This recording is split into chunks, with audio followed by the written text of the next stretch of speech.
데이터 강사와 함께하는 경제데이터 해법. 오늘은요, 연말을 맞아 올 한 해 부동산 시장을 정리하고 내년도 전망까지 해보는 시간을 갖도록 하겠습니다. 한문도 교수님 모셨습니다. 교수님 어서 오세요. 네, 안녕하세요. 네, 안녕하세요. 우리 경제야 놀자 구독자 여러분.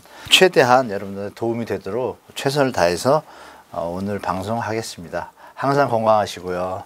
최근에 이제 대출 규제 등으로 서울 이제 집값 상승세가 좀 힘이 빠졌다 이런 이야기가 좀 나오는 것 같은데요. 계엄 사태도 조금 있었고, 그렇죠? 그럼 이제 뭐 하락세로 들어섰다 이렇게 봐도 괜찮을까요? 하락세는 아니죠. 정상화 아닌가요? 너무 많이 오르지 않았습니까? 상승론자분들이 그런 얘기 많이 하시잖아요. M2 대비 주택가격이 오른다. 그거 계산해 보셨는지 모르겠어요. 저는 이제 최근에 계산을 좀 정확히 해봤거든요. GDP 성장률하고 가계부채하고 다 섹터별로 얼마씩 늘었나. 그럼 다 비슷해야 되잖아요. 아니나 다를까 주택이 한 38% 조금 오버슈팅 돼 있어요. 그러면 조정이 되겠죠, 당연히. 계속 유지하기 좀 힘들 것 같고, 최근에 뭐 계엄 사태로 인해서 많이 심란하실 텐데, 저는 심란한 정도가 아니라 제가 대학 다닐 때 그 일을 겪었기 때문에 뭐 거의 하늘이 무너지는 느낌이에요. 여러분들하고는 좀 틀립니다. 그래서 그 영향이 2030들은 주택시장에서 잠시 잊혀질 수 있겠지만 40도 잘 모르실 거예요. 50, 60? 60부터는 확실히 주택시장이고 뭐 이제 그럴 뭐 여유가 없습니다. 그냥 정치만 바라보게 돼 있고, 그러면 중요한 건 50부터 60, 70은 한 20, 30%라고 가정해도 그 수요는 없어진 거예요. 일단 제가 볼 때 파는 사람 생기고, 그렇다고 또 뭐 2030 분들이 예전처럼 평온한 상태는 아니잖아요. 그러니까 경제는 뭐라고요? 심리잖아요. 주택시장도 집 보러 가자, 다음 달엔 집 사자 이랬다가 이런 분위기 때문에 이게 좀 가라앉고 가자 이런 멘탈들이 생기실 거예요. 근데 그 와중에 12월 2일 날 어떤 흐름을 보면 그때 주간 그 매수 심리 지수가 나오는데요. 그 이 사태 전이잖아요. 12월 2일이니까. 근데 그때 이미 벌써 서울도 그 지수가 30대로 내려왔어요. 그래서 전반적으로 이제 침체하고 좀 멘탈이 약해지고 있는 와중에 이게 터졌기 때문에 제가 볼 때 좀 이 하락 조정 정상화 과정이 좀 오래 갈 수도 있다라고 저는 보고 있습니다. 이제 탄핵 국면이 장기화될 가능성도 지금 좀 열려 있는 상황인데, 무조건 장기화 아닌가요? 앞으로 부동산 시장 그럼 얼마나 좀 타격을 받을 것으로 보세요? 제가 정치인은 아니지만 헌법재판관이 9분인데 그 중에 3분 어젠가 뭐 추천했다 그러죠, 국회에서. 빨리빨리 된다고 가정해도 탄핵이 부결될 수도 있잖아요. 그런 리스크도 있고, 180일이잖아요. 그 의결되는 데까지 만약에 6달 걸렸다. 그럼 6달 동안 계속 이 상태잖아요. 그러니까 내년 한 해는 정말 탄핵의 한 해가 될 수 있을 것 같아요. 그래서 제가 볼 때 그 와중에 또 내년 초에 2사람이고 또 간대요, 재판관이. 제가 알기로는 2025년 4월에 임기가 만료인데 그럼 또 쳐야 되잖아요. 그러니까 이런 것들 때문에 탄핵이 장기화될 수 있다고 보고, 그럼 경제가 안 돌아갈 거 아니에요? 안 돌아가면 뭐 시장에 돈이 도나요? 안 돌잖아요? 아니나 다를까 금융위원장이 바로 그 다음날 10조 하고 채안펀드 팍팍 퍼붓잖아요. 그나마 그래서 오늘은 환율이 어떻게 될지, 마무리가 어떻게 될지 모르지만 그런 것들이 좀 장기간 될 가능성이 높습니다. 그래서 주택시장에 대해서는 무주택자분들이나 청년분들한테는 뭐 어울리는 말은 아니지만 도리어 이 리스크가 도움이 되는 거고, 네.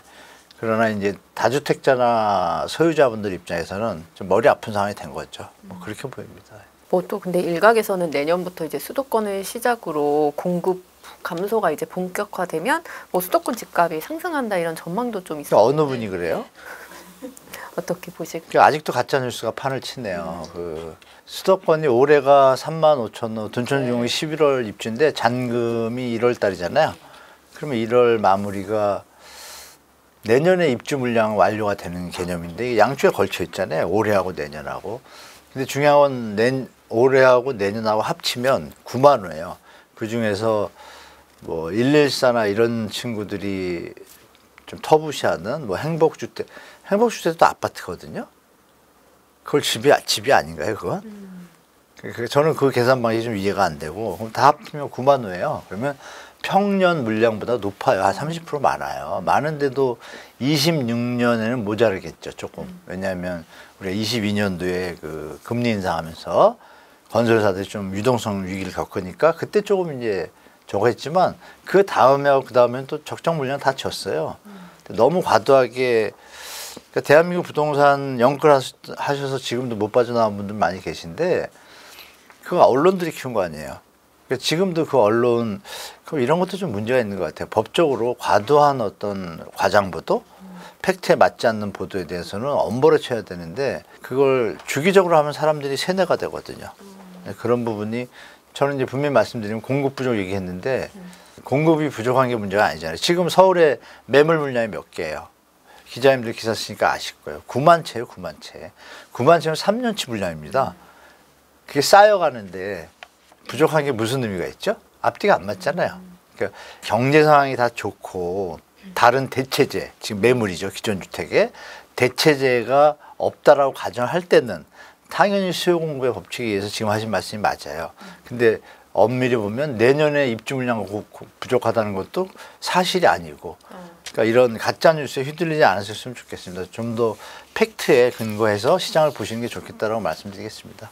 하느니 2달 연속 기준금리를 이제 인하했는데요. 이런 금리 인하가 부동산 시장에 어떤 영향을 줄지 설명 좀 부탁드릴게요. 우리가 이제 배운 원론적으로는 당연히 금리가 인하면 이자 부담이 적으니까 그 구매 능력이 높아지지 않습니까? 근데 그 부분에서 정부가 이 얘기를 드려야겠네. 하는 총재가 기재부를 방문한 게 역사상 처음이잖아요. 대한민국. 왜 뜬금없이 방문했을까요? 혼자 갔냐? 그것도 아니에요. 간부분들하고 같이 갔어요. 거기다 인턴 기자까지 데려갔어요. 왜 그렇게 다 갔을까요? 이게 그날 우리 보도는 많이 안 나왔는데요. 제가 알기로는 그날 차 한 잔 마시고 그 다음에 바로 뭘 했냐. 지속 가능한 한국 경제를 위한 구조 개혁이라는 캐치프레이즈로 미팅홀에서 컨퍼런스를 열었습니다. 열었고 세 꼭지가 있어요. 저출산에 대한 거, 주택 문제에 대한 거, 경제에 대한 거. 근데 앞에 제목이 뭐라고 했어요? 구조 개혁이에요. 구조 개혁이라는 건 뼈 깎는 곡통이거든요. 근데 그걸 하고 나서 발표했잖아요. 일주일 뒤에. 금리 인하 팍. 그리고 또 연이어서 했단 말이에요. 깜짝이나. 거기도 보면 두 가지 금리 인하를 할 때 우리 시청자분들이 잘 보실 게 워딩을 분석하시면 좋아요. 이 얘기를 많이 안 하시던데 지금 저 혼자 막 여기저기 얘기하는데요. 우리 시청자분들도 잘 아셨으면 좋겠어요. 바젤 3는 많이 들으셨을 거예요. BIS 국제결제은행 있고 그럼 거기서 전 세계가 은행들이 자꾸 사고를 치고 이러니까 부채로 자꾸 이제 투명화되고 신뢰도를 갖춘 형태로 여러 가지 제도가 생겼는데 바젤 1, 2, 3잖아요. 여러분들이 아시는 자기자본 비율 생긴 지 20년도 안 됐습니다.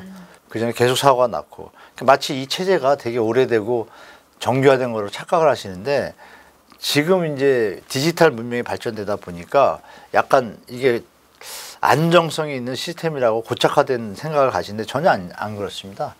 이제 45년밖에 안 됐어요. 이 화폐가 기축통화가 된 게 종이가. 그러니까 그런 걸 이제 더듬어 보시면 하는 총재의 밝힌 내용에서 그 바젤 3가 이런 문제들을 다 전국이 모여가지고 협약을 한 거예요. 야, 이런 애들이 자꾸 사고를 일으켜가지고 이건 협약 안에 안 들어오는 애들은 좀 믿음이 안 가는 친구들이다. 그런 은행들이 이제 아웃되거나 금리가 좀 세게 매기죠. 그런 부분에서 다 사인을 했어요. G20이 모여서도 했잖아요. 우리 2017년, 12년도인가에 MB가 가서. 그게 이제 코로나 때문에 원래 시행할 건데 약간 딜레이 된 거예요. 그러니까 더 안 하면은 다른 나라도 마찬가지고 작년이잖아요, 불과? 그 어마어마한 스위스 크레디트가 파산될 줄 누가 알았습니까? 그죠?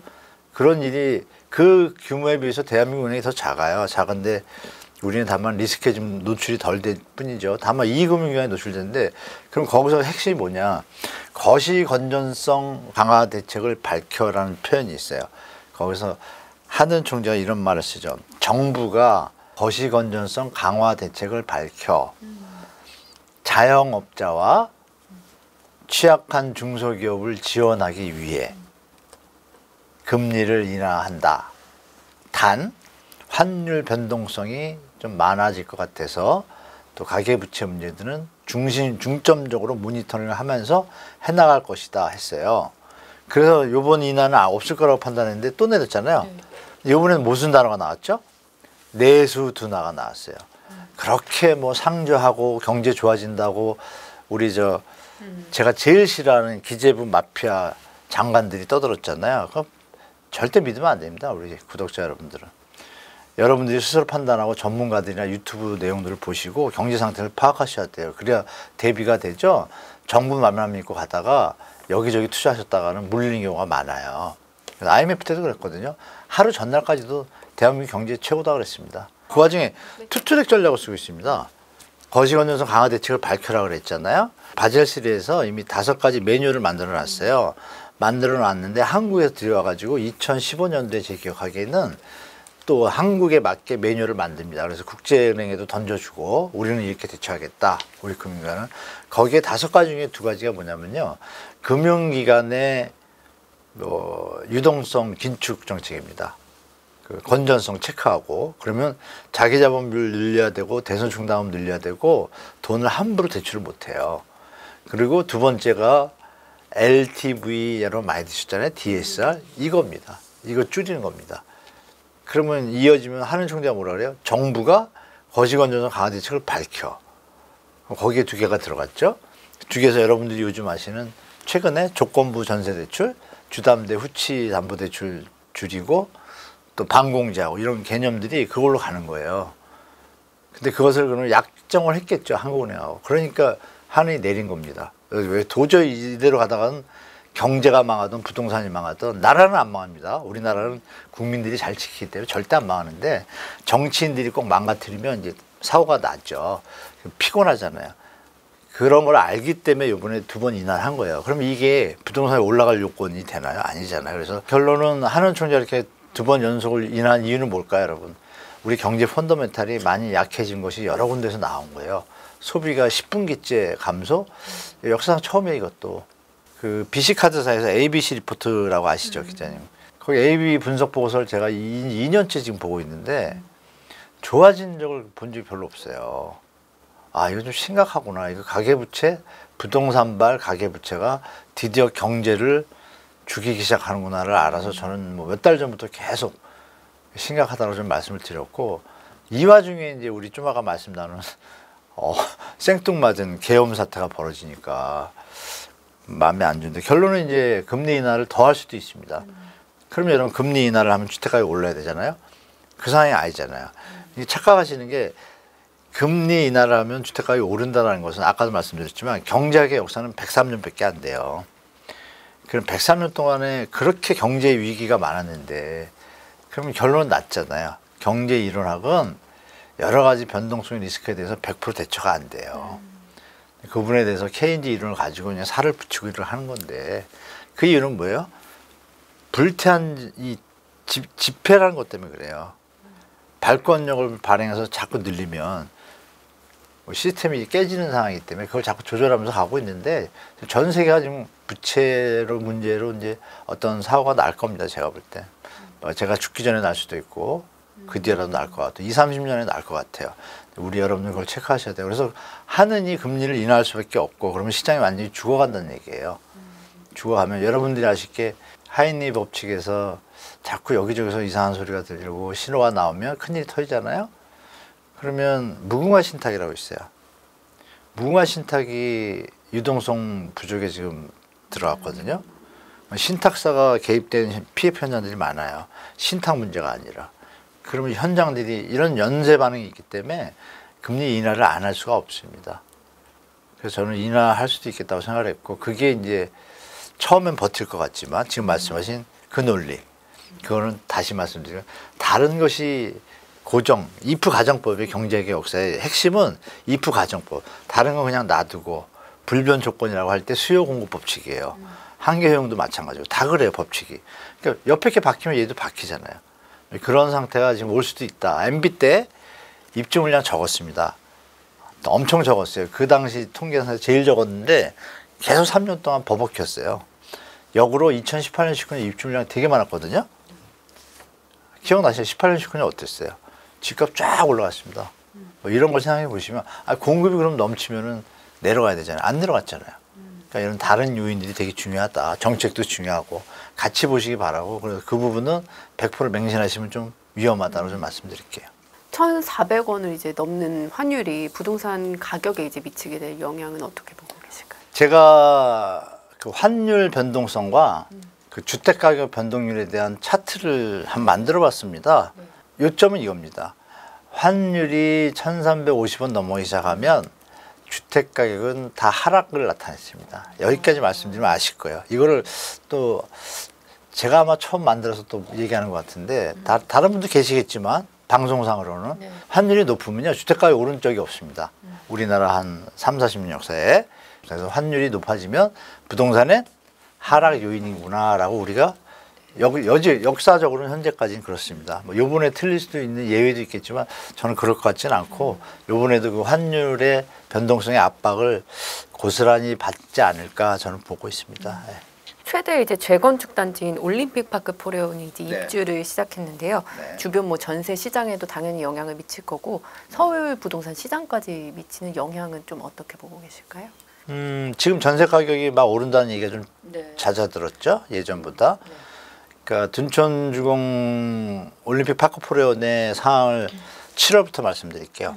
7월이면 아직 이른 때니까 그때만 해도 입주가 결정이 안 됐을 때예요. 입주 시기가 11월이냐 내년이냐 이랬는데 11월부터 12월 1월 30일까지 입주하는 걸로 결정이 났고 그 잔금 시기가 1월 중순으로 제가 알고 있는데 그때부터 이제 근데 그 전에 이제 미리 믿고 계약한 분들은 7, 8억에 계약을 했어요. 32평, 9평, 34평이죠. 파크포레온은.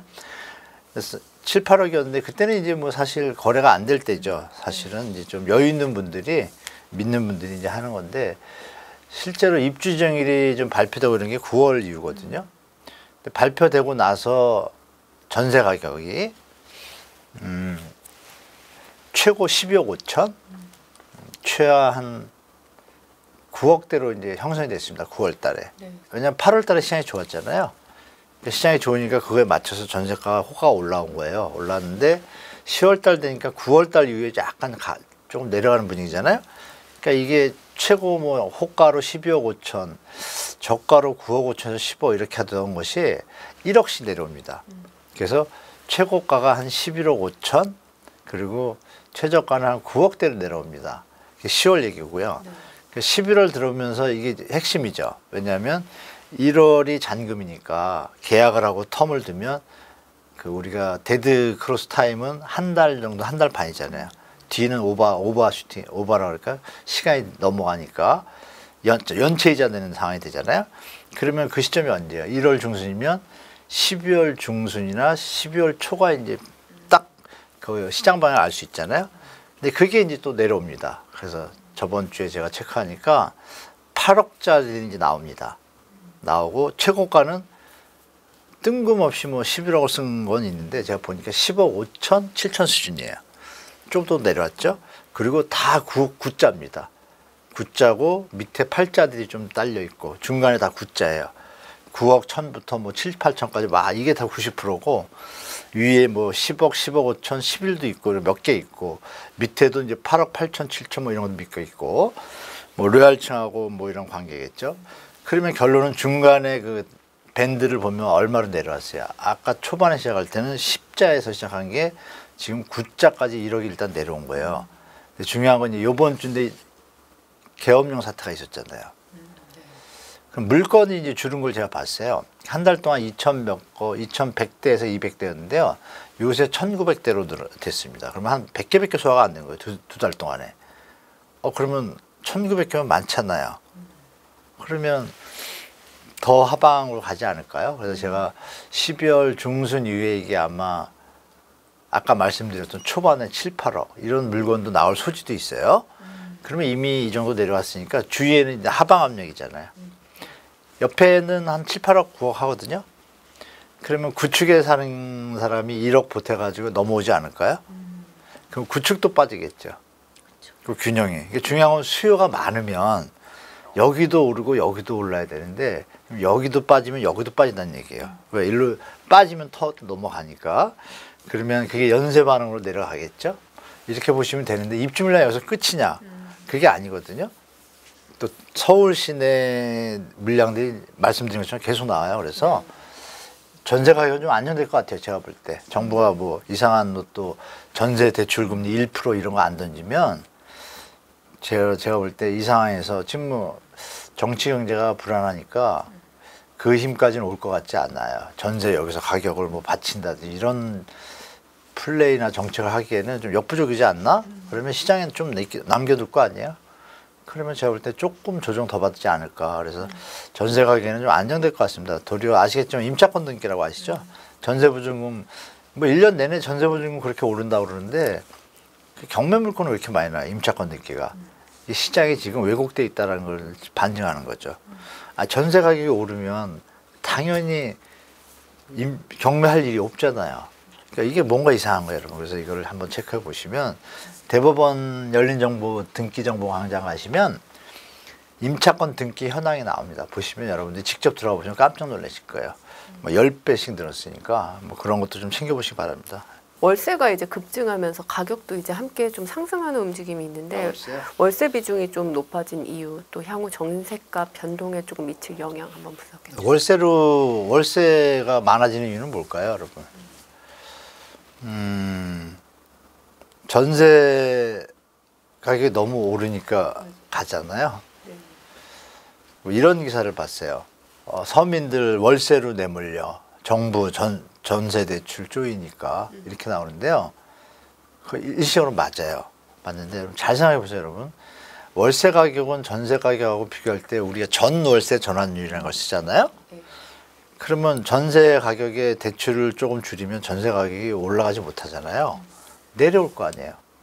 지금은 내가 전세로 가고 싶어서 대출을 받아서 가야 되는데 대출이 안 된대. 그러니까 할 수 없이 월세 간다 이 논리잖아요. 그럼 지금은 되게 힘든 것 같지만 그럼 전세 가격이 내려오면 월세 가격이 올라갑니까? 일시적으로는 그런 것 같죠, 여러분. 전세 가격이 6억인데 만약에 4억이 됐어요. 월세도 당연히 내려오잖아요. 6개월 뒤에는 부동산은 이 약간 장기성이 있어서 바로 뭐 우리가 빵집에서 빵식이 나오는 곳이 아니잖아요. 딱 벌어지면 몇 개월 안에 시장에 나타나잖아요. 몇 개월 뒤에는 월세가 내려갈 거 아니에요. 그럼 중장기적으로 보면 어떻게 돼요? 더 내려갈 거 아니에요. 이러한 관점에서 본다라면 지금 월세로 몰린다라는 그 얘기가 또 어느 일부 이제 그 친시장 쪽에서 이제 그걸 계속 캐치프레이로 거시는데 그럼 역으로 제가 말씀드린 것처럼 전세 가격이 내려가면 월세 가격은 1년 안에는 이렇게 될 것이다라고 보도가 뭐 한 100일 동안 두드린다고 가정할게요. 그럼 사람들이 월세에 대해서 거부 반응이 없어집니다. 그죠? 우리는 전세 대출 레버리지로 지금 시장이 지금 왜곡됐잖아요. 그럼 월세가 사실 수익률하고 직결되는 자본주의 생리의 기본이거든요. 현재 그 송파구든지 강남 사구의 아파트의 임대 수익률이 몇 프로인지 아세요? 저는 이제 뽑아왔죠. 봤더니 1.5% 나와요. 월세로 하면. 그럼 누가 그 집을 삽니까? 우리는 지금 시세 차익에 대한 갭 투자 여기에 지금 다들 국민들이 꽂혀가지고 게임이 벌어진 거예요. 넌 살고 난 주고 이건데 이제 그런 시대를 그만 종식해야 될 때가 뭐 지금 오고 있지 않나 저는 그렇게 보고 있습니다. 예. 아까 전세 가격이 조금 안정될 것으로 앞으로 좀 예상을 해주셨는데 언제쯤 조금 그 시기가? 그건 뭐 이렇게 말씀드리면 이해하시는 분도 계실 텐데 정부가 전세 대출을 3억으로 줄이면 바로 내립니다. 어려운 거 아니에요. 이렇게 전세값 올린 건 정부 아닌가요? 전세 대출이 없는데 어떻게 전세 가격이 올라요? 전세 대출을 하더라도 전세 대출 이자를 7% 해보세요. 우리 금리 때 역전세 나잖아요. 그럼 주택 가격은 어떻게 돼요? 조정됐죠. 그러면 현재 일시적 2주택자 지금 350만인가 400만 가까이 돼요. 전체 국민이 2,300만 가구인데 1,100만 가구가 1주택자예요. 한 1,000만 정도가 무주택자예요. 그럼 1주택자 중에 아기들이 둘인 분도 계실 거 아니에요. 이분은 집값 올라가도 다 손해예요. 그죠? 나중에 집이 2개 필요한데. 그럼 계산하면은 60~70%가 집값 오르는 거 좋은 거 아니에요.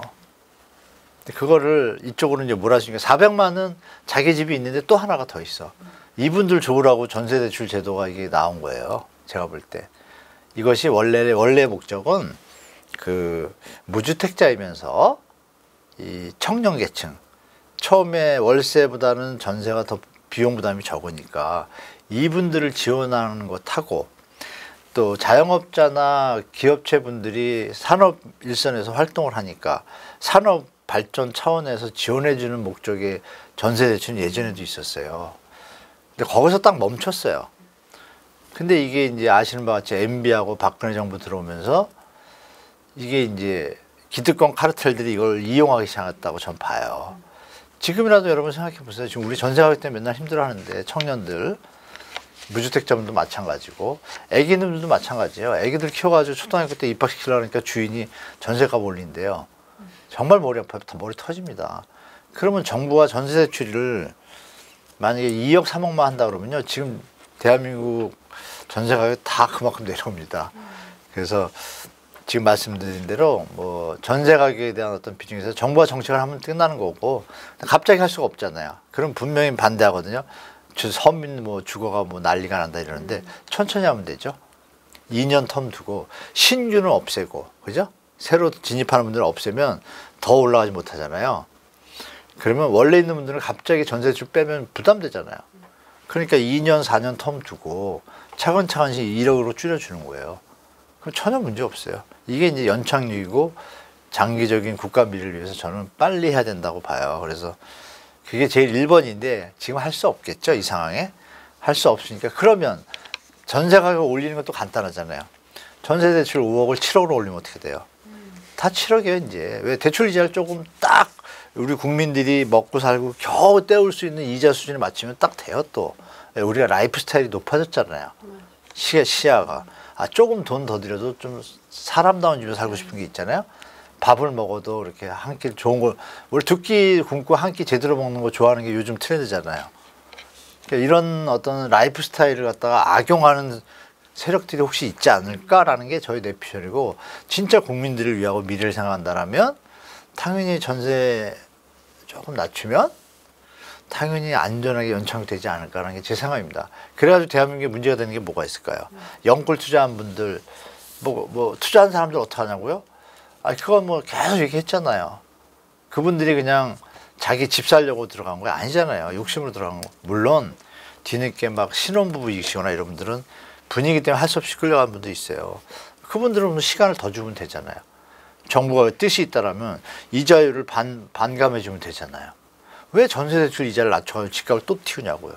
이분들을 갖다가 자기가 일을 하면서 돈을 모으면 빚을 갚을 수 있을 거고 이자율을 낮춘다 하면 다 같이 발전하잖아요. 주택가격도 안정되고 주택가격이 건전한 상승이 이루어질 거잖아요. 소득이 늘어나면. 이게 이제 대한민국의 앞으로 갈 길이다. 서울 비롯한 이제 수도권의 디딤돌 대출이 이제 제한됐는데요. 네. 대출 제한이 집값 변동에 어떤 영향을 미치죠? 일단 집값의 10% 정도의 하방 요인, 수치적으로 계산하면 아시겠지만 반공제가 서울은 5,500만 원이잖아요. 근데 이거 또 풀 거야 아마. 어떨 때 푸냐? 우리 지금 이런데 주택 가격이 갑자기 좀 빨리 내려간다. 네. 이러면 그건 다시 풉니다. 다시 푸는데 그렇게 풀면 안 되는 거예요. 그것도 나라가 그거 보증서는 회사가 있어요. 반공제 보험을 들어요. 네. 돈 내고. 그게 또 나라하고 관계되는 기관들이에요. 그러니까 이게 뭐 나라가 부동산을 좌지우지합니다. 여러분 쉽게 말해서 뭐 수요 공급 이론 우리 막 많습니다. 다 필요 없습니다. 정부가 그냥 딱 마음 잡고 안정적으로 하면 끝나는 얘기인데 이제 뭐 그러니까 지금 디딤돌 대출은 반공제가 5,500이니까 5억짜리면 10%잖아요. 네. 그렇죠? 대출액이 5억일 때 10%가 빠지는 거예요. 그러면 당연히 매매 수요의 어떤 가격 라인에서도 10% 다운 효과는 있겠죠. 물론 뭐 전체 금액에서 대출이 50% 하면 5% 다운 효과가 있겠죠. 수치적으로는. 심리적으로는 어때요? 심리적으로는 좀 돈이 많이 모자라니까 더 모아서 살까 하고 주저하게 되잖아요. 그 심리까지 가세해서 저는 이건 무조건 수치적으로 그냥 추산하면 10% 하방 요인이다. 반공제 하나 갖고도. 그래서 정부가 그걸 아는 거예요, 여러분. 왜 갑자기 뜬금없이 반공제를 뺄까요? 그죠? 보험회사끼리 알아서 잘하고 있는데 그 보험회사 뒤에도 뭐 뒤에가 기관들이 이게 좀 있는 거로 제가 알아요. 그러면 반공제를 그대로 가면 이 어떤 주택 수요에 대한 수요는 감소 효과가 있기 때문에 하방 요인을 작용해서 안정화에 도움이 되는 거죠. 연착륙. 아까 거시건전성 강화 대책의 일환이죠. 쉽게 말하면. 경제가 너무 안 좋으면 또 풀어줘야겠죠. 너무 죽으면. 뭐 이렇게 좀 정부가 정책을 해나가고 있다고 보시면 될 것 같아요. 아파트 경매, 서울 아파트 경매 진행 건수가 10년 만에 이제 최다라고 하는데요. 예. 앞으로 뭐 좀 경매 시장 전망을 또 함께 해주시면. 계속 말씀드렸거든요. 앞으로 경매 시장이 좋으니까 경린이 초보 여러분도 지금부터 출발하시라고. 그러면 지역에 그 10년 된 공인중개사분 계시면 매수 대리인 제도가 있어서 그분들이 잘한다. 그분들을 잘 친해 놓으셔라 했던 것 같습니다. 아직도 때가 안 됐습니다. 아직 많은데 내년이 저는 피크일 것 같아요. 내년에 이제 제대로 쏟아질 것 같은데 그게 이제 약간의 조정이죠. 확실한 조정기가 될 수도 있는 거예요. 시나리오상. 그러면 경매를 모르는 분들은 경매를 하시는 분들 중에 전업을 하시는 분들 계시잖아요. 근데 그분들도 이게 경매 대출이 80%가 막 되니까 좀 많이 하시면 부담 느껴요. 더 못 들어요. 물건이 많아도. 실제로 여러분 경매사 사장님 요새 제가 뵙는데 또 대학원 수강생 중에 또 경매사 사장님도 계시고 막 이래요. 그런데 물건이 많은데 살 사람이 없다는 거예요. 이 편이 아마 그 얘기랑 연결돼요. 제가 봐도 경매물건 많아요. 그리고 요새 뭐 강남에 90% 낙찰대율 나오잖아요. 높아가지고 뭐 백자도 나오고. 근데 거기 속지 말아셔야 될 게 유찰이 된 물건들은 한 5, 6개월 뒤에 다시 나오거든요. 근데 유찰된 물건이 한 50%고 신건이 50%라고 가정할게요. 그럼 얘는 100%가 100원에 된 게 아니라 여기서 보면 만약 1억짜리가 한번 유찰되면 어떻게 되죠? 8천만 원이잖아요. 감정가가. 그럼 얘가 8천만 원인데 90%면 어떻게 돼요? 8, 9, 72만 원. 7,200이죠. 1억짜리가 30% 내렸죠. 7,200하고 여기 새로 나온 게 100% 됐어요. 여기서 말이 안 맞아요. 아니 얘도 강남이고 얘도 강남인데 얘는 어떻게 신건이 바로 100%가 되겠어요. 그러니까 얘는 좋은 거겠죠? 100%일 거고. 그럼 여기서 안 좋은 건 또 유찰되겠죠. 얘가 지금 짬뽕이 돼 있죠. 이게 딱 겹치는 시기가 저번 달부터예요. 그러니까 저번 달부터 낙찰가가 올라가는 이유는 저는 그거로 봐요. 주택가가 올라가서가 아니라 이 가격이 신건인데 희소지역에 나온 물건하고 유찰된 것들이 합쳐지면 평균 효과가 있잖아요. 그러면 그게 90%라는 게 만약에 유찰된 물건은 지금 말씀드린 것처럼 90%면 8, 9, 72, 7,200이 되잖아요. 그러면 1억이던 물건이 7,200에 낙찰된 거예요.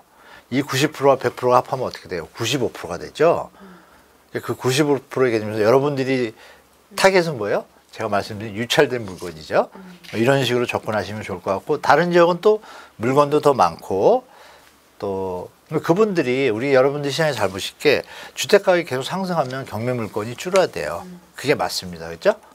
근데 그 신호를 무시하시면 안 된다. 왜 경매 물건이 9년, 10년 만에 자꾸 늘까? 시장이 약간 미스매치가 벌어진 거예요.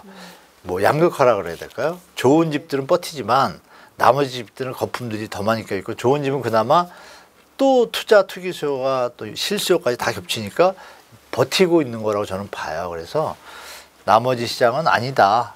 미국은요, 비버리힐즈하고 벨웨어라고 좋은 데 있어요. 다 아시죠, 여러분? 그거 뉴스에 잘 안 나와요.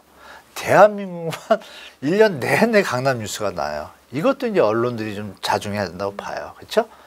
강남에 사는 분들이 전국에 몇 프로인데 맨날 뉴스는 왜 100%예요? 그것도 좀 우리가 좀 시정했으면 좋겠다는 말씀 또 드립니다. 국내 저축은행들이 부동산 PF에 이제 내준 대출 연체가 4조 6천억 원을 이제 넘었다고 하는데요.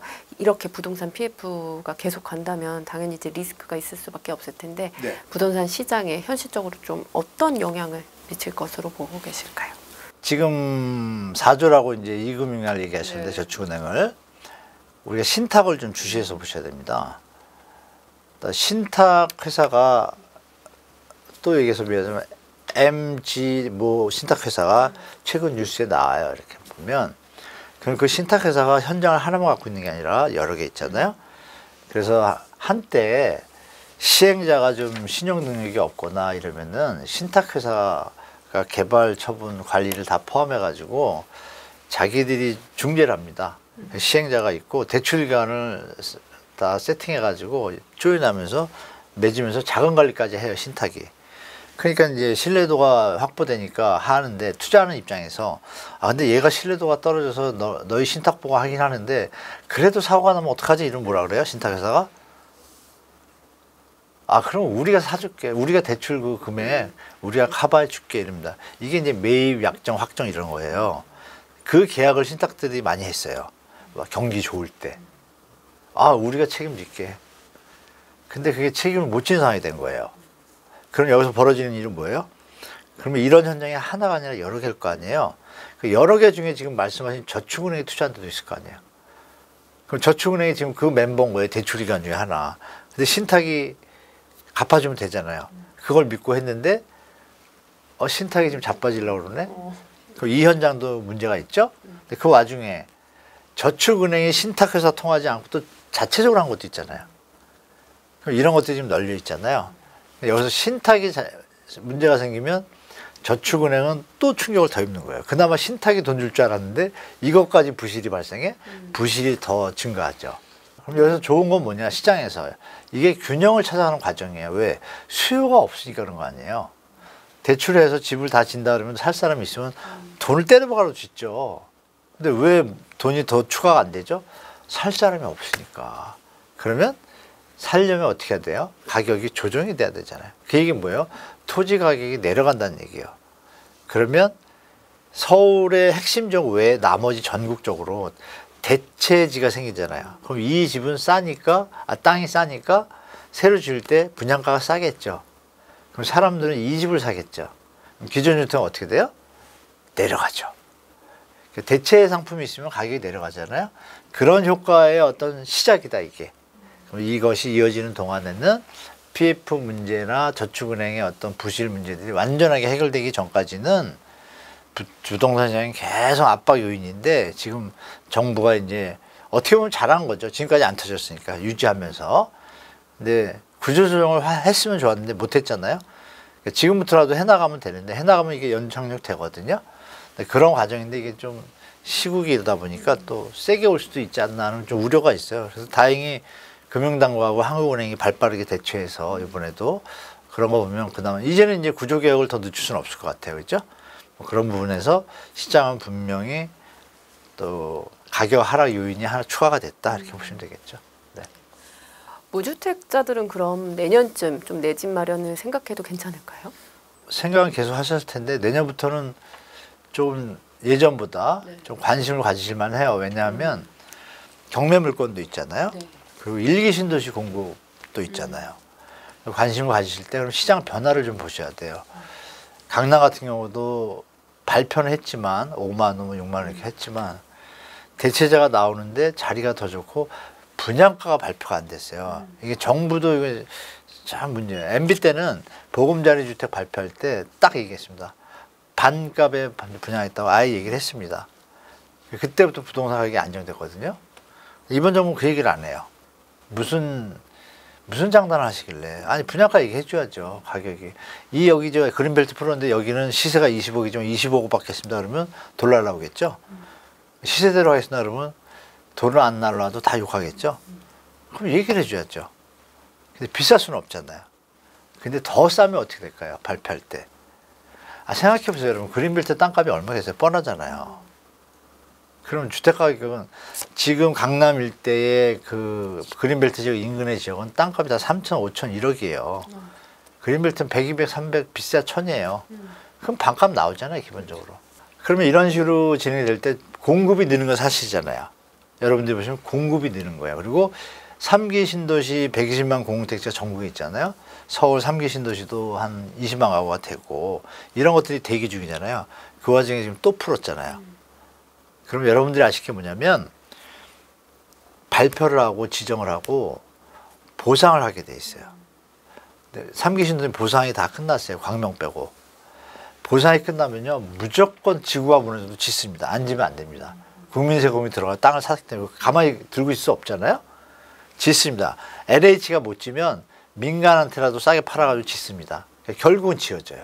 그러니까 이거를 생각해서 뭐 제 나이 때는 그것까지 기다릴 시간이 없지만 우리 20, 30, 40, 50 되신 분들은 충분히 기다릴 만한 가치가 있어요. 입지도 너무 좋고 그 아파트 수준도 높고 그렇기 때문에 너무 좋기 때문에 그런 대체들이 많으니까 내년부터는 공격적으로 또 서울시도 아마 또 이런 얘기가 적절한지 모르지만 서울시장님도 뭔가 잘해야 되잖아요, 이제. 그러면 우리 전 정부 때 들었던 얘기 기억나시죠? 뭐 수방사 부지부터 서울에 있는 좋은 자리에 그걸 청년들한테 공급하겠다 막 그랬잖아요. 용산역 기억나시죠? 그렇게 떠들었는데 지금 조용하잖아요. 그거 5천 가구 우리 서울 시민 젊은이들한테 풀어봐요.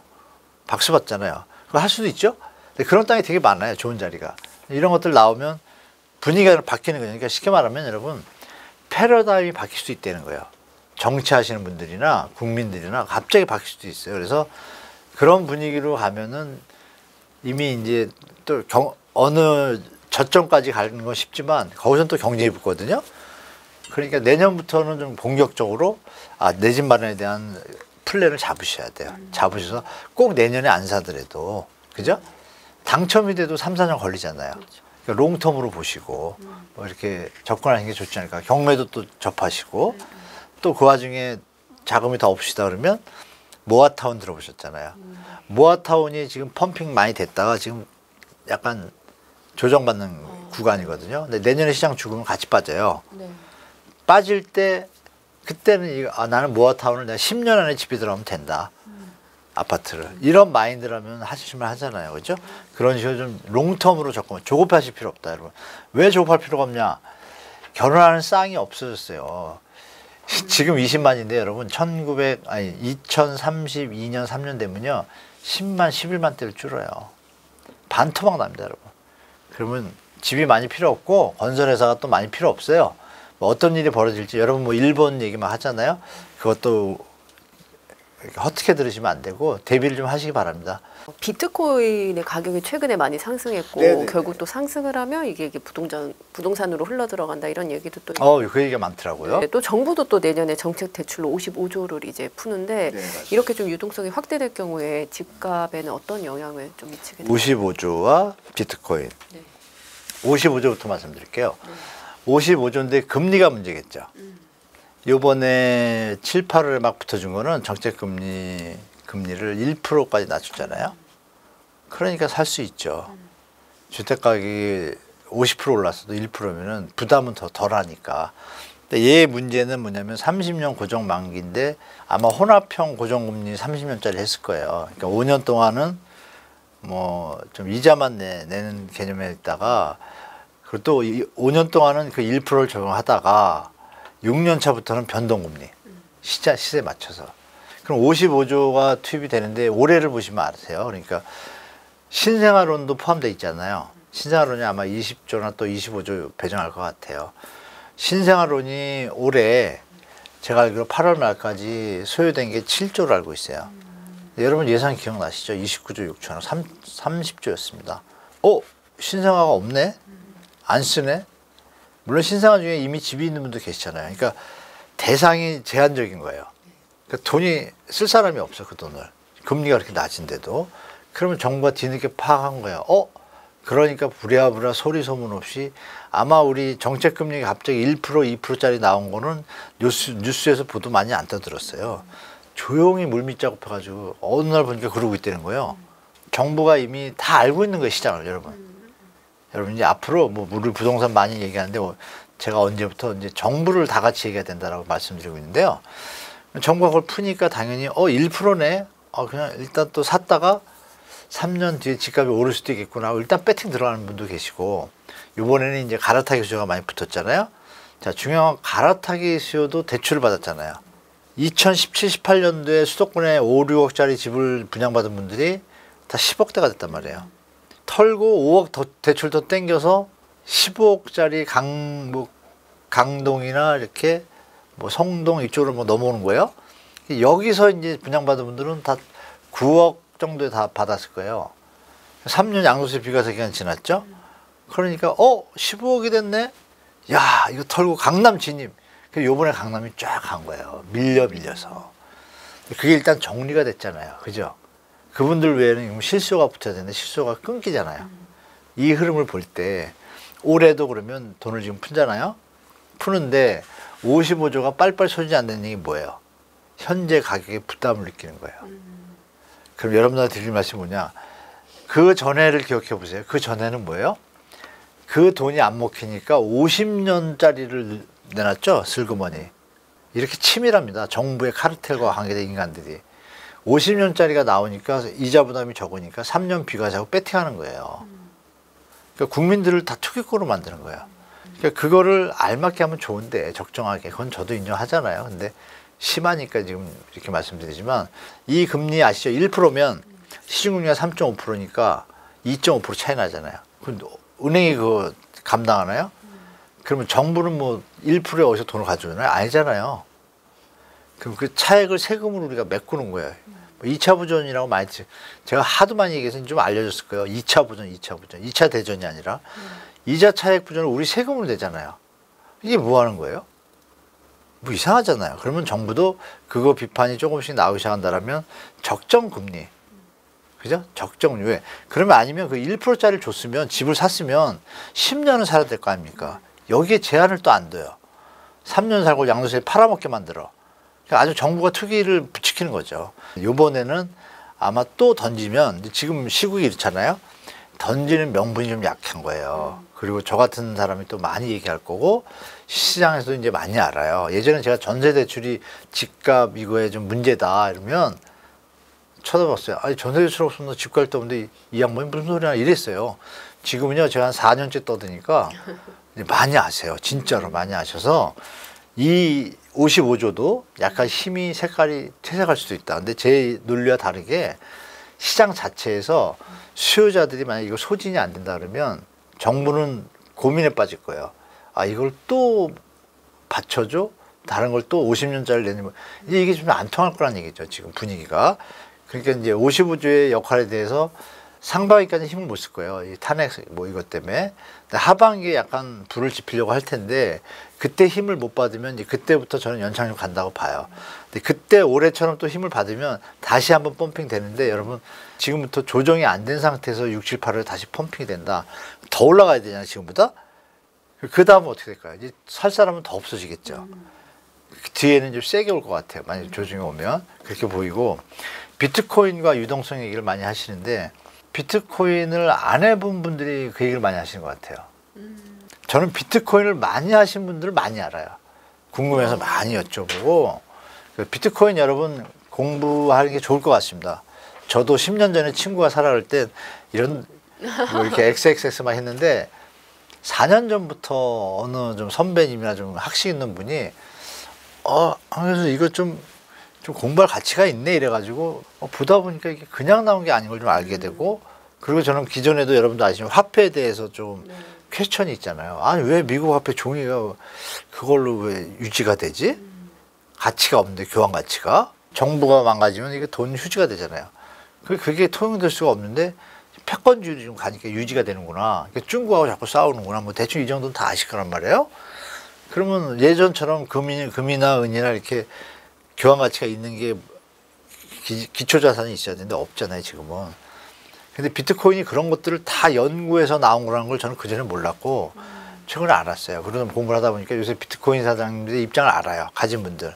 요점 뭐냐면 비트코인을 가진 사람 입장에서 비트코인이 2,100만 개거든요. 2,100만 개를 지금 채굴 중인데 2,000만 개가 다 채굴이 됐어요. 그 100만 개밖에 안 남았어요.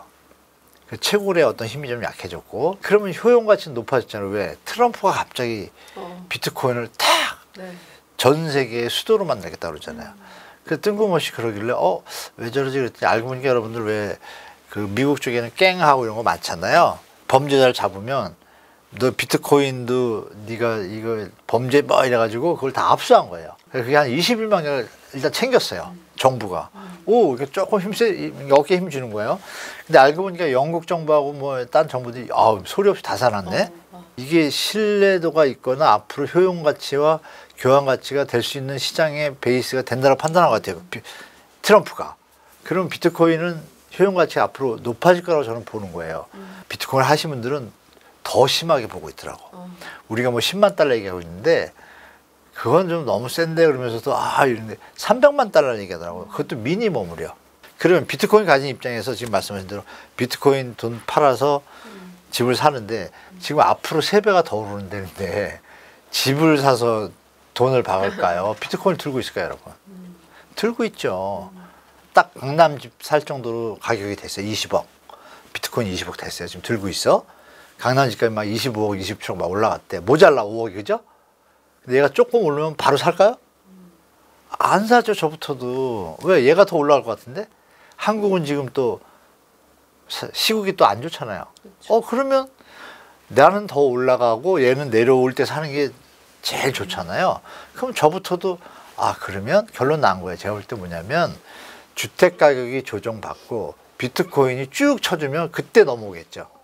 근데 지금은 아닌 거예요. 왜? 극과 극이에요. 제가 볼 때. 여긴 내려갈 면 있고 제가 볼 때 여기 올라갈 면 있다고 비트코인 가진 사람들은 생각하고 있더라라고 제가 얘기를 많이 들었습니다. 그래서 드릴 말씀은 비트코인의 유동성은 여기에 넘어오기에는 극히 제한적이다. 일부 사람만 부자인데 비트코인도 또 벌어서 하나 더 살 수는 있겠죠. 대부분은 그건 아닌 것 같으니까 다들 아마 3, 4년 뒤에 회귀하지 않을까 그 자금이. 뭐 저는 그렇게 보고 있어요. 그래서 비트코인은 유동성에 큰 어떤 기여를 할 것 같지 않다. 당분간은 1, 2년은. 아까 무주택자들은 내년부터 조금 집을 사는데 좀 타이밍을 좀 보라고 얘기해 주셨고 그럼 1주택자와 다주택자 각 상황별로 조금 추천할 수 있는 부동산 투자법. 요즘에 1주택자 중에 어떤 패턴 하나 말씀 올리면 자녀들 이제 시집장가 보내는 분들 있잖아요. 그분들이 대부분이 다운사이징을 하기 시작하고 있습니다. 지금 그런 패턴이 하나 있고 1주택자분들 중에 아기들이 막 크기 시작했어요. 그럼 25평에 사시다가 방이 4개인 25평이 신축이고 예전 거는 다 3개 정도예요. 그러니까 4개짜리로 가고 싶잖아요. 아기가 둘이면.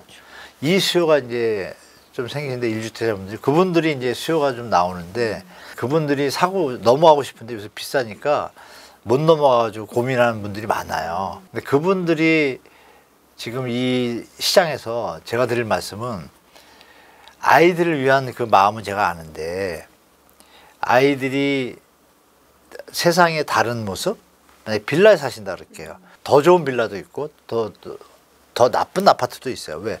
빌라가 40평짜리인데 아파트가 15평이면 일로 갑니까? 아니잖아요. 그러니까 이런 뭐 인생의 다름이라 그럴까요? 그것도 한번 생각해 보실 필요가 있는 것 같아요. 이제는 요즘 젊은이나 아기들이 어떤 사회에 대한 적응력이나 대응력이 되게 약한 것 같아요. 근데 저는 이제 그걸 다 겪어봤기 때문에 제 자녀들 봤을 때나 또 친구들의 자녀들을 보면 뭐 따뜻한 온실 이렇게 자란 경우에는 대응력 이게 좀 떨어지는 걸 제가 분명히 느꼈고 지금 여러분의 쉽게 말하면 분수에 맞게 내가 지금 좀 어려운데 폼 잡느라고 굳이 이걸 해가지고 빚을 가고 이럴 필요가 없이 자녀도 내가 책임지겠다는 마음이 있으면 지금 이 빌라에서 행복하게 살면 돼요. 그러다가 돈을 모아서 넘어가면 되죠. 왜? 지금 현재 주택가격이 분명히 나도 어려우니까 다른 사람도 어려운 가격일 거라고 판단하면 시장이 조정될 거라고 하면 쫓아갈 필요가 없잖아요. 쫓아갔다가 힘들어가지고 부부가 싸우는 일도 있잖아요. 아이들을 위해서 이사를 했어요. 근데 부부가 이제 100% 동일하면 좋은데 요즘 저처럼 무리니까 우리 분수에 맞게 천천히 가자 하는데 여기 또 딴 분은 뭐 신랑이든 신부가 우리 가자 할 수 있어 갔는데 좀 힘들게 되면 어떻게 돼요? 분위기 안 좋아져요. 애들 더 망가집니다. 제가 드릴 말씀은 자기 분수에 맞게 소득 부담 능력이 충분히 감내할 수 있는 게 확인됐을 때 넘어가시는 건 좋고 그거는 준비를 적극적으로 하시고 조금 여력이 안 되신 분들은 마음을 좀 이러면 또 많이 욕하실 텐데 비우세요. 주택가격이 좀 과부하 걸렸다고 판단되잖아요. 그러면 여러분 자녀들은 걱정이 없습니다. 왜? 여러분이 돌아가실 때쯤에 집이 제가 볼 땐 대한민국 남을 것 같아요.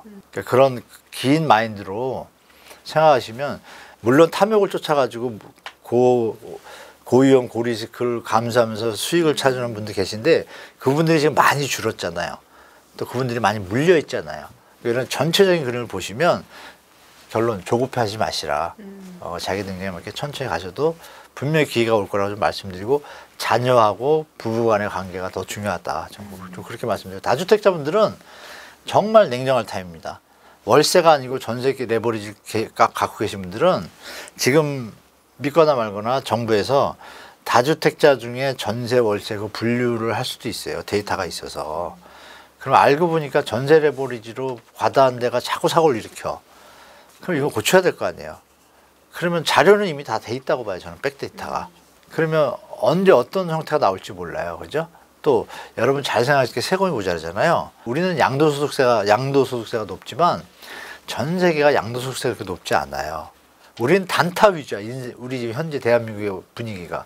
근데 해외는 그게 아니잖아요. 근데 선진국들이 거긴 보유세가 좀 높아요. 그러면 집 가진 사람들 부담이 늘어나는 시대가 온다는 얘기예요. 앞으로는. 그죠? 자, 세금이 어디서 나오겠어요? 어느 정도 정리가 되면 거래가 줄잖아요. 전 세계가 1주택자 70%인 나라가 없어요. 65% 정도가 피크예요. 사회 구조가 그렇습니다. 그죠? 그러면 60% 지금 지방은 다 넘었잖아요. 서울만 지금 50%예요. 근데 서울이 수도권도 60%거든요. 수도권에 조금 집이 많이 지어지면 대체 효과가 있잖아요. 점점 그런 시간이 다가오고 있잖아요. 그런 걸 생각하시면서 다주택자분들은 리스크가 트리거가 왔을 때 감내할 수 있는지 체크해 보셔야 돼요. 만약에 내가 전세 가격을 보증을 갖다 뭐 80% 밑으로 낮췄다 그러면 또 10% 낮춰야 되거든요. 10%를 내가 빼줄 돈이 있나 보셔야죠. 하나가 잘못되면 이게 연쇄 반응이 일어나거든요. 유동성 부족으로. 그리고 다주택자 중에 4주택자 이상 되신 분들은 전세 끼고 계신 분들은 정말 제 말씀 저 이거 많이 해봤기 때문에 말씀드린 거예요. 정말 조심하시고 그럼 막 10개 쉽게 있는 분들 좀 계세요. 그분들은 이미 뭐 어떻게 배팅하는지 제가 아니까 뭐 조언을 드릴 필요가 없습니다. 저보다 더 부동산을 잘 아시거든요. 알아서 잘 하시라 믿고 다만 세상이 좀 약간 연착륙적으로 가고 있으니까 거기에 대한 롱텀에 대한 대비는 필요하다라고 좀 말씀드릴게요. 네. 분당, 일산, 평촌 이렇게 일기 신도시 노후 아파트 13단지가 이제 정비사업 선도지구로 이제 선정이 됐더라고요. 근데 분담금이 이제 문제라고 하는데 뭐 일기 신도시 선도지구 재건축이 이 분담금 문제로 뭐 향후 조금 가능할 걸로 보시는지. 작년, 재작년에 계속 말씀을 드렸는데 일기 신도시 쉽지 않다. 너무 급하게 간다라고 계속 말씀드렸고 결론적으로 지금 너무 많은 일기 신도시 대상지들이 신청을 했고 26,000 세팅하려고 그랬는데 15만 3천 가구 신청을 했고 조금 늘려가지고 3만 1천 가구가 지금 선정을 했잖아요. 선정을 했는데 이게 블록으로 돼 있잖아요. 블록 단지로 마을 단위로 돼 있잖아요. 뭐 백성마을부터 샛별마을, 양지마을 이렇게 있는데 양지마을에도 뭐 1단지가 있고 2단지가 있고 3단지가 이렇게 있어요. 그럼 누가 대장할 거예요? 간단하게 누가 대표가 있어야 시공사부터 일을 추진해 나가잖아요. 아직 확정이 제가 안 된 걸로 알고 있어요.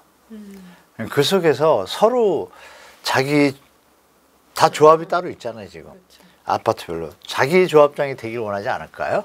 뭔지 모르지만 그냥 인간의 심리가 안 다투면 다행인데 다투면 지금 이제 선도지구 지정되기 위해서 일단 뭉치자 일단 한 거예요. 뭉쳤는데 이권에 대한 생각을 하게 되잖아요. 사람들이. 그리고 이제 겨우겨우 해서 됐다고 가정을 할게요. 됐는데 그러면 이제 감정평가를 들어가서 뭐 총회 이런 거 다 통과됐다고 칠게요. 그 어려운 것도. 근데 감정평가를 들어가면 어떻게 될까요? 근데 여기 보시면 여러분 요번에 된 분당의 이 세 단지예요. 어느 단지가 제일 좋아 보이세요? 기자님은? 글쎄요. 그죠? 그럼 감정평가 매길 때 이걸 다 똑같은 값을 쓸 수 있을까요? 여기가 전철역이 여기 있단 말이에요. 그럼 여기를 높게 해야 될 거 아니에요. 그 여기는 뭐라 그럴까요? 야, 이 아파트는 전철역은 가까운지 몰라도 시끄럽다 밤에. 어? 여긴 조용하다. 진짜 있는 사람들은 조용한 데 산다. 이런 뭐라 그럴까요? 감정평가사예요. 기자님이. 거기서 이제 헷갈린 거죠. 그럼 이 사람은 또 뭐라 그러겠어요? 여긴 너무 멀고 여긴 너무 여기가 더 좋아. 그럼 이제 감정평가에 대한 또 이견이 나오기 시작합니다. 그러면 만약에 이분이 조합장이면 이게 비싸게 나오면 질타해요. 그렇죠. 뭐 이런 문제들이 블록으로 할 때는 그래서 되게 조심스러운 겁니다. 그래서 해외에서는 이렇게 블록으로 마을들을 할 때는 최소 5년, 10년 동안 공청해요. 이건 무슨 번개불을 콩봉 고문 것처럼 이렇게 해가지고는 문제가 생길 소지가 있겠죠? 예를 들어서 이거죠. 친구들이 모여가지고 야 이거 사업 좋다. 좋아 뭐 5천씩 내면 이렇게 했어요. 알고 보니까 얘가 지분이 높네. 그때부터 무슨 일 하죠? 싸우잖아요. 이 싸워가지고 회사 망가지잖아요. 이런 거 많이 보시잖아요. 그런 드라마처럼 되지 말라고 저는 기원하고 있어요. 왜? 정부가 너무 급하게 가다 보니까 그럴 소지가 있는데 제발 안 그러길 우리 주민들이 잘 협의하시길 개인적으로 바래요. 그래서 그런 문제에 있어서 시간이 걸리겠죠. 그 시간도 감안하셔야 되고 그럼 이주 대책이 있어야 되잖아요. 지금 분당에 집이 없어요. 지금 재건축이 다 이것 때문에 스톱이 돼가지고 순환 개발. 그러니까 우리 전국이 이미 50년 전부터 순환 개발을 하고 있어요. 그 룰을 이거 깬 거예요. 그러면 이주 대책이 있었는데 3기 신도시 해야 되잖아요. 그 부지에 대해서 부지를 정한다 할지라도 이 엉켜 있어요. 지자체에다가 처음에 넘겼어요. 국토부가. 근데 지자체가 대안이 없어가지고 대안이 없다. 국토부가 해라 이래가지고 핑퐁 치다가 그냥 발표를 한 거예요. 이주 대책씩 막 짜서 12월에 발표한다거든요. 발표하는데 지금 시국이 또 어때요? 더 아이러니한 건 그 전까지 가격들이 호가가 올라갔지만 다 하락거래였어요.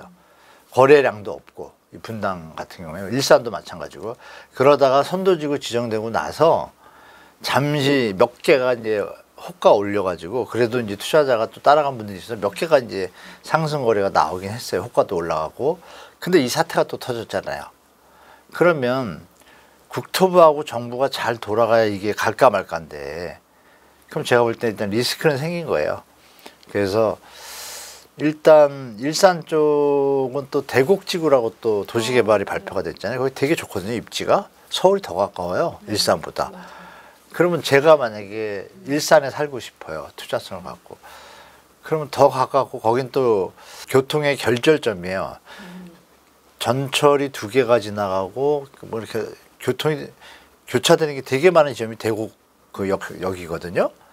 그럼 거기에 새 아파트가 들었으면 훨씬 입지도 좋고 접근성도 좋기 때문에 저부터도 무주택자라면 기다릴 것 같고 투자자라도 거기 투자하지. 지금 재건축 이거는 지금 불분명한 게 좀 많잖아요. 약간 밀리지 않을까. 일산은 더 밀릴 거고. 그리고 분당은 그나마 좀 나은데 3번 평촌은 잘못하면 좀 답답한 어떤 형태가 나오거든요.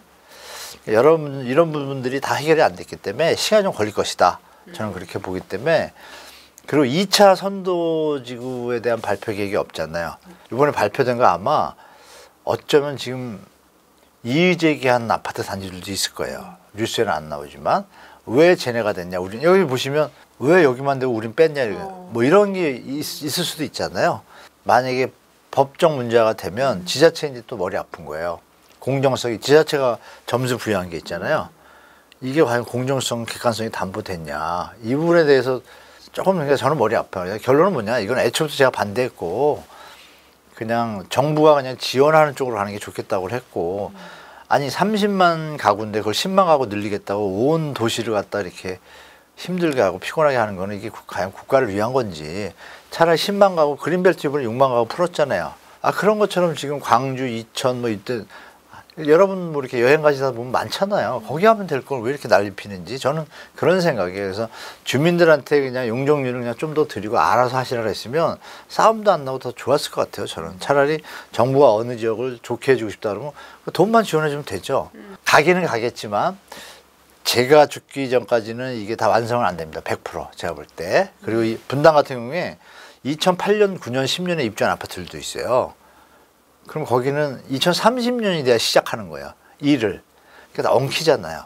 뭐 이런 부분도 생각해 보시면 선도지구 분들한테는 뭐 축하드리지만 분당 전체 주민한테 큰 도움이 안 되는 정책이라고 저는 보기 때문에 그렇지만 자본주의니까 또 희소성이 있고 더 좋아지면 커뮤니티가 좋으면 뭐 투자 가치가 있지만 그 기간이 좀 오래 걸릴 거다. 장기 롱텀을 보시고 투자하시라고 말씀드릴게요. 예. 탄핵 정국의 트럼프 2기까지 이제 시작돼 2025년 부동산 시장을 좀 전망해 주신다면. 투자자나 이렇게 영끌하신 분들한테는 죄송한 얘기지만 하방이 되게 강한 시장이 오래될 수도 있다. 다행히 정부가 55조 풀고 뭐 이러고 있어서 버티고는 있는데 그 55조가 또 이런 정치적 리스크가 좀 정리가 안 되면 그게 잘 집행될지도 좀 의문이에요. 예산 문제도 있고. 그러면 시장 정말 혼동스럽거든요. 그것도 쓰는 사람들하고 상관없이 매도자나 매수자가 머릿속에 멘탈의 요인을 들고 있잖아요. 아, 55조가 풀리니까 집 가진 사람은 아, 집값 많이 안 내려가겠느라고 위안을 삼잖아요. 근데 그게 막힌다 그러면 어떻게 돼요? 불안하잖아요. 시장이 급변할 수도 있거든요. 그래서 이 정치적 어떤 불확실성, 경제 불확실성에 대해서 더 체크를 하셔야 될 것 같아요. 그걸 잘 체크하시고 그러면 이것이 해결되지 않으면 부동산 시장은 어려운 건 당연한 거고 이것이 해결되면 그나마 예측 가능한 정보들이 나오겠죠. 정부의 대책이나 이런 라인들이 나오잖아요. 그걸 보시고 시장에 접하시면 되는데 중장기적으로 여러분 대한민국 부동산은 서울의 핵심적 몇 군데 빼고는 전체적으로 조정국면에 들어가기 직전이라는 걸 저는 좀 말씀드리고 싶어요. 몇 년 안에 좀 그 일이 나타날 거라고 보고 거기에 맞춰서 내 집 마련이든 투자도 하시면 좋겠습니다. 네. 교수님과 함께 오늘 부동산 시장 한번 짚어봤습니다. 교수님 오늘 말씀 감사합니다. 네, 고맙습니다. 감사합니다.